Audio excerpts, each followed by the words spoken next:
السلام عليكم ورحمة الله وبركاته نحمده ونصلي على رسوله الكريم قال الله عز وجل في القرآن العظيم أعوذ بالله من الشيطان الرجيم بسم الله الرحمن الرحيم إذا زلزلت الأرض زلزالها وأخرجت الأرض أثقالها وقال الإنسان ما لها يومئذ تحدث أخبارها بأن ربك أوحى لها صدق الله المولانا العظيم وصدق رسوله النبي الكريم ونحن على ذلك من الشاهدين والشاكرين আলহামদুলিল্লাহ রাব্বিল আলামিন। সুপ্রিয় দর্শক মণ্ডলী, কাছে দূরে দেশে কিংবা প্রবাসে যে অবস্থান থেকে চোখ রেখেছেন নিউজ 24 এর ইসলাম আমরা অনুষ্ঠানটি দেখার জন্য উক্ত চ্যানেলের পর্দায় সকলকে আন্তরিক শুভেচ্ছা জানাচ্ছে। মহান রব্বুল আলামিনের শুকরিয়া আদায় করে কালামে পাকের তেলাওয়াতের মাধ্যমে আজকের অনুষ্ঠান শুরু করতে যাচ্ছে। শুকরিয়া এই জন্যই আল্লাহ রাব্বুল করিম আজকে জুম্মাবার ঠিক 10টা কত মিনিটে যে ঐতিহাসিক 10টা 38 মিনিটে ঐতিহাসিক যে ভূমিকম্প হয়ে গেল, আল্লাহ পাক আমাদেরকে রক্ষা করেছেন, আল্লাহ তাআলা আমাদেরকে বাঁচিয়েছেন। আল্লাহ তাআলার নিয়ামতের শুকরিয়া আদায় করছি। রাব্বিল হামদুলিল্লাহ শুকর। আজকে অনেক লোক ইন্তেকালও করেছেন, আল্লাহ রাব্বুল কারীমের কাছে তাদের মাগফিরাত কামনা করছে। অনেক লোক ক্ষতিগ্রস্ত হয়েছেন, তাদের জন্য আল্লাহ তাআলার কাছে আমরা ক্ষতি পূরণের জন্য রাব্বুল কারীমের কাছে আমরা গায়বী ইমদাদ ও নুসরাতের কামনা করছে। দেখুন, আল্লাহ রাব্বুল কারীম আমাদেরকে সতর্ক বার্তা দিয়ে থাকেন। কেন হলো, আমরা কোরআনে কারীমের দিকে যখন তাকাবো তখন আমরা বুঝতে পারবো। আল্লাহ তাআলা বলে দিয়েছেন, যাহারাল ফাসাদু ফিল বাররি ওয়াল বাহরি বিমা কাসাবাত আইদিন নাস। জলে স্থলে যত ধরনের বিপদ প্রাকৃতিক দুর্যোগ হয়ে থাকে তা কিন্তু মানুষের হস্তের কামাই গুনাহ ইত্যাদির কারণে হয়ে থাকে। রাব্বুল কারীম আমাদেরকে সতর্ক করছেন এবং তিনি বলে দিয়েছেন লঘু শাস্তি দেব প্রথমে, এরপরে কঠিনটা আল্লাহ তাআলা দেবেন। কঠিন দেওয়ার আগে লঘু শাস্তি দিয়ে আমাদেরকে সতর্ক করেন। তাই আজকের ভূমিকম্প ভয়াবহ যেই ভূমিকম্প হয়ে গেল, যা আমাদের অনেকেরই জীবনে প্রথম এত বড় ভূমিকম্প আমরা দেখেছি, তারও পরিমাণ ছিল 5.6, অর্থাৎ এত অল্প পরিমাণ। এটার পরিমাণ যদি আরও বাড়তো তাহলে কিন্তু কঠিন অবস্থা হয়ে যেত। আল্লাহ তাআলার কাছে আমরা ক্ষমা চাই, আল্লাহ তাআলার কাছে আমরা মাফ চাই। নিউজ 24 এর ইসলাম আমরা এই প্রোগ্রামের মাধ্যমে সকলে তওবা করছি, আল্লাহ যেন আমাদেরকে মাফ করে দেন, আমাদের মুসলিম জাতিকে আল্লাহ তাআলা মাফ করে দেন।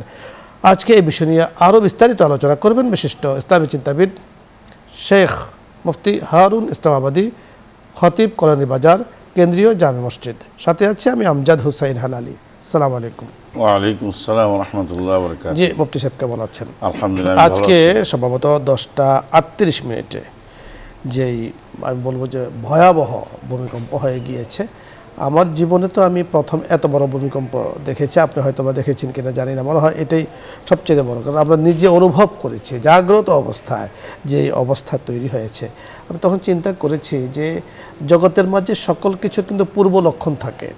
আপনার প্রাকৃতিক দুর্যোগেরও অনেকগুলো আছে, যেমন বর্ষা, জলোচ্ছ্বাস ইত্যাদিরও পূর্ব লক্ষণ থাকে। ভূমিকম্প এমন কিছু, সেটা আমরা পূর্ব লক্ষণ কিছুই আমরা কিন্তু বুঝতে পারিনি, হঠাৎ করে প্রকম্পিত হচ্ছে। আল্লাহ তাআলা কোরআনে কারীমে তখন আমার মনে পড়েছে যা জুলজিলাতিল আরদু জিলজালাহা, যেদিন প্রবলভাবে জমিন প্রকম্পিত হতে থাকবে এবং জমিনের নিচে যা আছে সব কিছু কিন্তু উপরে চলে আসবে। লম্বা চড়া আলোচনা আমার কাছে এই সম্পর্কে কেন হয় ভূমিকম্প, আমাদের করণীয় কি? আলহামদুলিল্লাহ, অত্যন্ত আজকের সময় উপযোগী আজকে আমাদের এই বিষয়টা নির্ধারণ করার জন্য আপনাকে অনেক অনেক ধন্যবাদ। তো আসলে বিষয়টা আপনি শুরুতেই যে কোরআনুল কারীমে যে সূরাটি তেলাওয়াত করেছেন, প্রসিদ্ধ সূরা জিলজাল, তো এখানে আল্লাহ রাব্বুল আলামিন এই ভূমিকম্পের কারণ উল্লেখ করেছেন এবং ভূমিকম্প আসলে এটা একটা উম্মতকে সজাগ করার একটি বিষয়। তো কোরআনুল কারীমে আল্লাহ তাআলা যে বলছেন বিসমিল্লাহির রহমানির রহিম, ইযা জুলজিলাতিল আরদু জিলজালাহা, যখন জমিন প্রকম্পিত হবে, প্রকম্পিত হওয়ার মতোই। তো আসলে জমিনের এই কাঁপুনি, এটাই ভূমিকম্পের একটা নমুনা। তো এটা আমি আজকে আমার এই জীবনে, আমার এই 55 বছর বয়সে আমি প্রথম দেখেছি 10টা 38 মিনিটে আমার ঘরের, আমি 6 তলাতে থাকি, আলমারিগুলো একেবারে যেমন কায়ত হয়ে পড়বে, পুরোটা বিল্ডিং একেবারে হেলে ধুলে। তো এই যে আল্লাহ রাব্বুল আলামিন এটি আমাদেরকে হুঁশিয়ার করেন। আম্মাজান আয়েশা সিদ্দিকা রাদিয়াল্লাহু তাআলা আনহা থেকে বর্ণিত একটি হাদিসের মধ্যে তার বিস্তারিত বর্ণনা আসছে যে পৃথিবীতে যখন ভূমিকম্প কেন হয়, যখন জেনা, ব্যভিচার, দুর্নীতি, হত্যা, লুট, তরাজ, এরকম গান বাজনা, তামাশা, বেহায়াপানা, বেলাল্লাপানা, বেপরদা, এগুলো যখন বেশি বেড়ে যায় তখন আল্লাহ সুবহানাহু ওয়া তাআলা এই জমিনের এই ভূমিকম্পের মাধ্যমে আল্লাহ রাব্বুল আলামিন আমাদেরকে জানান দেন, সাবধান করেন, হুঁশিয়ার করেন, এইভাবে একদিন এই পৃথিবী আল্লাহ সুবহানাহু ওয়া তাআলা মুহূর্তের মধ্যে ধ্বংস করে দিবেন। যা এই সূরার মধ্যে আল্লাহ সুবহানাহু ওয়া তাআলা বলছেন, ইদা জুলজিলাতিল আরদু জিলজালাহা ওয়া আখরাজাতিল আরদু আসকালাহা, এবং জমিন তার ভিতরে যা রয়েছে সব সে উতুলে বের করে দেবেন। তার অর্থ বাবা আদম নবী আলাইহিস সালাম থেকে শুরু করে অদ্যবধি যে কিয়ামতের সেই মুহূর্ত পর্যন্ত যারা জমিনে মৃত্যুবরণ করেছে সকলকে বের করে দেবে। এবং আরেকটা ব্যাখ্যার মধ্যে আসছে যে পৃথিবীর নিচে যত মাটির নিচে যত খনিজ সম্পদ আছে সব জমিন বের করে দেবে।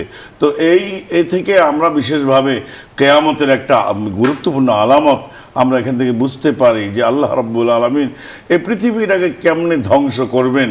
এবং আল্লাহ তাআলা তিনি যে ইন্নাল্লাহ আলা কুল্লি শাইইন কাদির, তিনি যে হার চিজ আসবাবের উপরে সবচেয়ে মহাপরাক্রমশালী শক্তিশালী, তার শক্তির একটা জানান দেওয়া যে সারা বাংলার সমস্ত মানুষ মিলেও একটা বিল্ডিংকে নাড়াচাড়া করতে পারবে না, অথচ এমন একটা মুহূর্তে এইটাকে আল্লাহ পাক এমন একটা নজির দেখিয়ে দিয়েছেন, যেটি আপনি অত্যন্ত সুন্দর সংক্ষেপে বলেছেন যে প্রাকৃতিক যেগুলো আমরা দুর্যোগ বলি, যেমন জলোচ্ছ্বাস হবে, টর্নেডো হবে, সাইক্লোন হবে, বৃষ্টিপাত হবে, তার একটা নমুনা আবহাওয়া আমাদেরকে জানান দিয়ে থাকেন। কিন্তু এটা এমন এক আকর্ষক বিষয় যে এটার কোনো জানান কোনো নমুনা নাই। এবং বিশ্বের বিভিন্ন প্রান্তে আরও এটা হয়েছে, হাজার হাজার মানুষ, লাখ লাখ মানুষ বাড়ি ঘর মুহূর্তে মাটির সাথে মিশে গিয়েছে। তো আজকে এই ভূমিকম্পের বিভিন্ন জায়গা থেকে আমাদের কাছে খবর আসছে অনেক লোকজন মারা গিয়েছে, অনেক বিল্ডিং ধসে পড়েছে।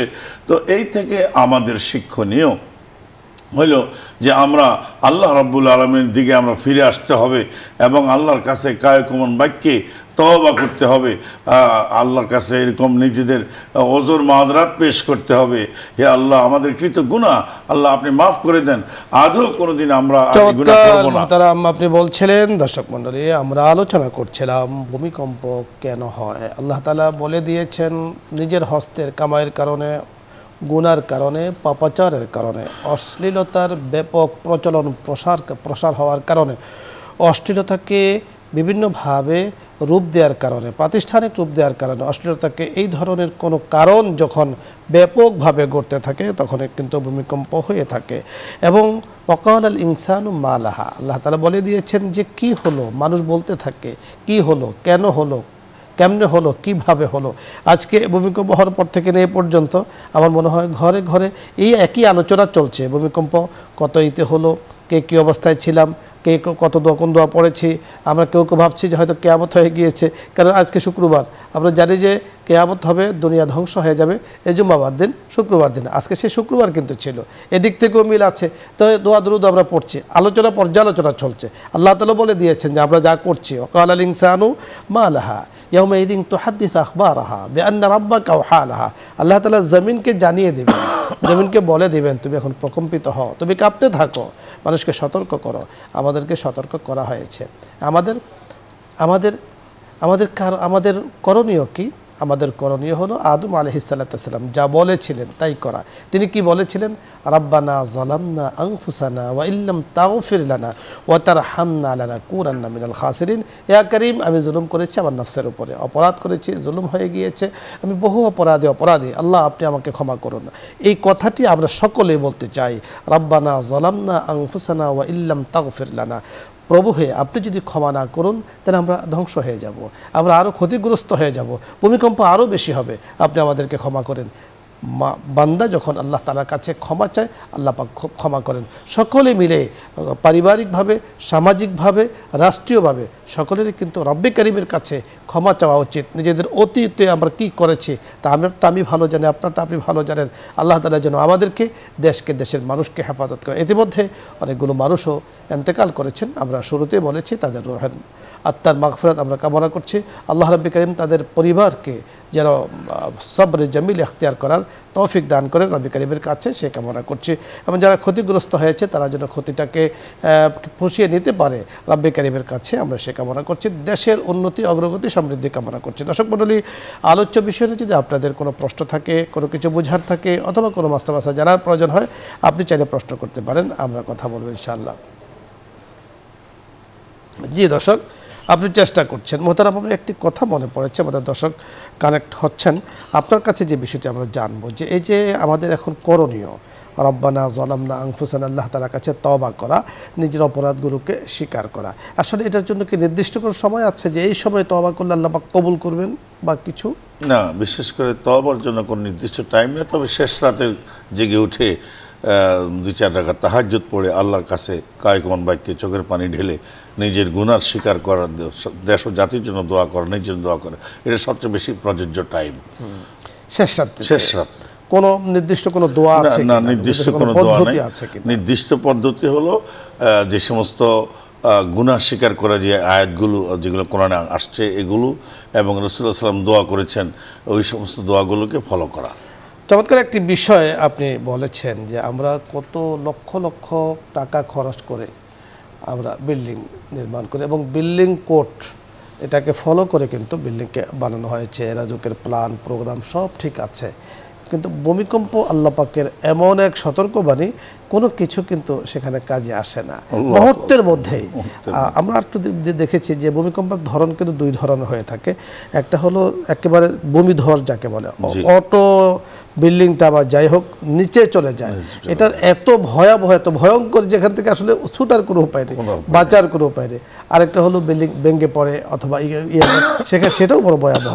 এবং প্রাকৃতিক যতগুলো দুর্যোগ ইতিমধ্যে আমাদের সামনে এসেছে আমরা দেখেছি, সবগুলোই কিন্তু পূর্ব কিছুটা লক্ষণ পাওয়া যায়, ভূমিকম্পের কোনো লক্ষণ পাওয়া যায় না। মিশকাত শরীফের মধ্যে সাহেবে মিশকাত যে হাদিসটি উল্লেখ করেছেন, যে আল্লামা শাহ ওলিউল্লাহ মুহাদ্দিস দেহলভী রহমতুল্লাহ আলাই তিনিও উল্লেখ করেছেন যে মানে ভূমিকম্প অথবা ভূমিধস অথবা জলোচ্ছ্বাস অথবা আরও যা যা আছে এগুলো কাসরাতের সাথে অধিক হারে কেন হয়, তো সেখানে 16টি কারণ উল্লেখ করেছে। তার মধ্যে 1 নম্বর যে কারণ, যে শিরিকের পরিমাণ বেড়ে যাওয়া, মানুষ প্রচুর শিরিক করছে, এই পরিমাণ যখন বেড়ে যায় তো আল্লাহ তাআলার জমিনে আল্লাহটা থেকে খেয়ে আল্লাহটা ভোগ করে আল্লাহ পাকের সাথে শরিক করা, এটা আল্লাহ তাআলা একটা পর্যায়ে কিন্তু ছাড় দেন, কিন্তু ছেড়ে দেন না।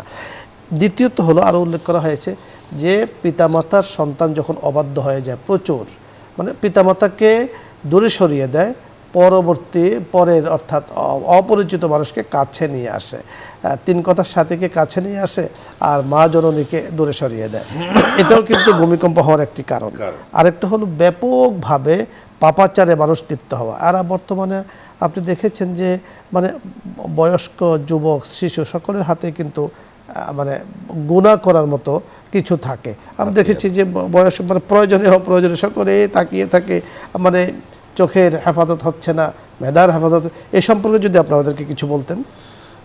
আসলে মানে বিশেষ করে যে এই প্রযুক্তি আমাদেরকে যা একটা জিনিস দিয়েছেন, যে সোজা কথাই বলি অ্যান্ড্রয়েড সেট, এইটার মাধ্যমে আজকে বেশি গুনার সাইলাভ হচ্ছে। তো সেখানে চোখের হেফাজতের কথা হাদিস কোরআনে আসছে, আল্লাহ পাক বলছেন বিসমিল্লাহির রহমানির রহিম কুল্লিল মুমিনিন ইয়াগুদ্দু মিন আবসারিহিম ওয়া ইয়াহফাযু ফুরুজাহুম। আল্লাহ তাআলা বলতেছেন তোমাদেরকে চোখকে তোমরা পরনারী থেকে নিম্নগামী করো। তো সরাসরি একটা নারীকে দেখা আর এটাকে মোবাইলের স্ক্রিনে অথবা টেলিভিশন স্ক্রিনে দেখা একই অবস্থা। এই জন্য চোখের হেফাজত, এবং চোখ থেকেই অনেকগুলো গুনাহ আমাদের উৎপত্তি হয়। এবং জগৎ বিখ্যাত একজন বুজুর্গ আল্লামা শাহ আশরাফ আলী থানভী রহমতুল্লাহ আলাই, তিনি তার কিতাবে লিখেছেন যে কোনো মানুষ যদি কোনো আজনবিয়া কোনো পরনারীকে দেখে তার চোখটাকে আল্লাহর ভয়ে ফিরিয়ে নেয়, আল্লাহ তার আমলনামার মধ্যে 10 বৎসরের তাহাজ্জুদ পড়ার সওয়াব তার আমলনামায় দেবে, 10 বৎসরের সগীরা গুনাহ মাফ করে দেবেন। এবং হযরত আলী মুর্তজা রাদিয়াল্লাহু তাআলা আনহু রাসূল বলছেন, ইয়া আলী লা তুদবির নজরাতা ফাইন্না লাকাল উলা ওয়া লাইসা লাকাল আখিরা।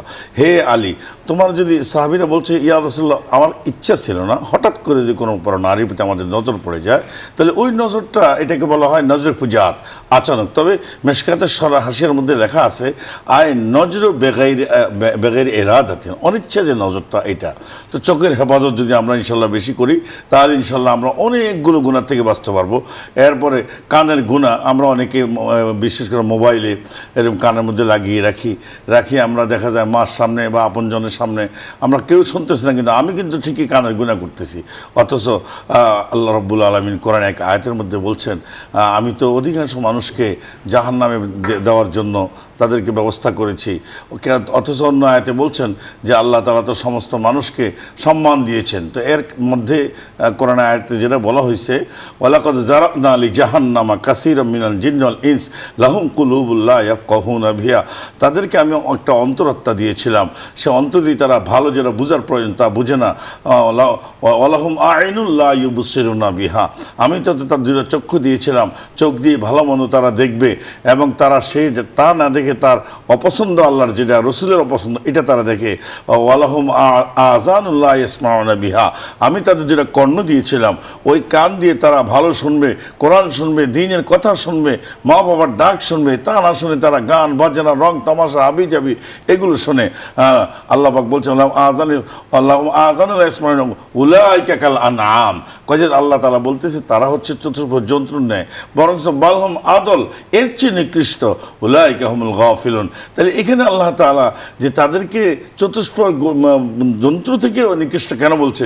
আরেক চতুষ্পদ জন্তু কাল কিয়ামতের ময়দানে বিচার হবে, একটা শিংওয়ালা জানোয়ার আর একটা শিংবিহীন জানোয়ার গুঁতো দিয়েছে, আল্লাহ মুহূর্তে তাকে একটা শিং দান করবে, তুমি গুঁতো দিয়ে তোমার প্রতিষ্ঠা আদায় করে নাও, কিন্তু মানুষের তাতে এমন হবে না। আপনি চমৎকার বলছিলেন। দর্শক মণ্ডলী, ভূমিকম্পের নিয়ে পবিত্র কোরআনে হাকিমে আল্লাহ তাআলা দুটো শব্দ ব্যবহার করেছেন। সূরাতুল আল্লাহ রাব্বুল কারীম সূরা ফাজরে 21 নম্বর আয়াত আল্লাহ তাআলা বলেছেন কাল্লা ইযা দুক্কাতিল আরদু দাক্কান দাক্কা, অর্থাৎ আল্লাহ রাব্বুল কারীম যখন পৃথিবীকে একেবারে পিষে ফেলবেন, পৃথিবীকে পিষে চূর্ণ বিচূর্ণ করে ফেলা হবে, তুলার মতো পৃথিবী উঠতে থাকবে। দাক্কান শব্দের ব্যাখ্যায় মুফাসসিরিনে কেরাম বলেছেন যে একটি আওয়াজ আস্তে থেকে জোরে হওয়া, বিকট থেকে বিকটতর হওয়া, এটাকে বলা হয় দাক্কান দাক্কা। আর জিলজালা জালজালা যাকে আমরা ভূমিকম্প হিসাবে জানি সেটা হলো আস্তে নড়াচড়া থেকে একেবারে প্রবল বেগে নড়াচড়া হয়।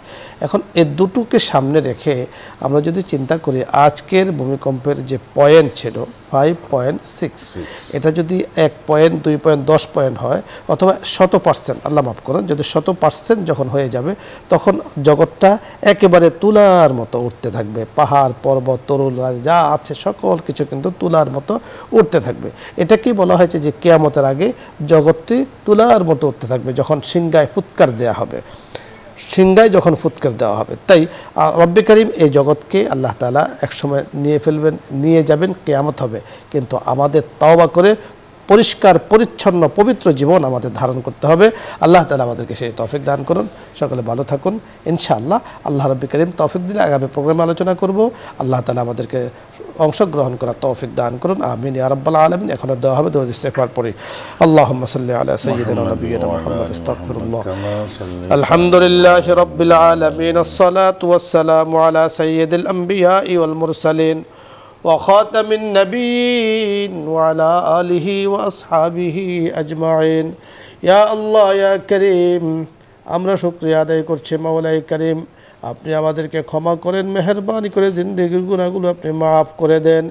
ইয়া আল্লাহ, আজকে যে প্রবল বেগে ভয়াবহ ভূমিকম্প হয়েছে, মাওলাই করিম যাদেরকে রক্ষা করেছেন শুকরিয়া আদায় করছে। ইয়া আল্লাহ, যারা ক্ষতিগ্রস্ত হয়েছে মেহেরবানি করে সকলের উপরে রহম করম দ্বারা ভরপুর করে দেন। তাদের আত্মার মাগফিরাত কামনা করছি, মেহেরবানি করে তাদেরকে মাফ করে দেন। যারা ক্ষতিগ্রস্ত হয়েছে ইয়া আল্লাহ, ক্ষতিগুলোকে দূর করার তৌফিক দান করেন। আপনি আমাদের সকলের জিম্মাদার হয়ে যান।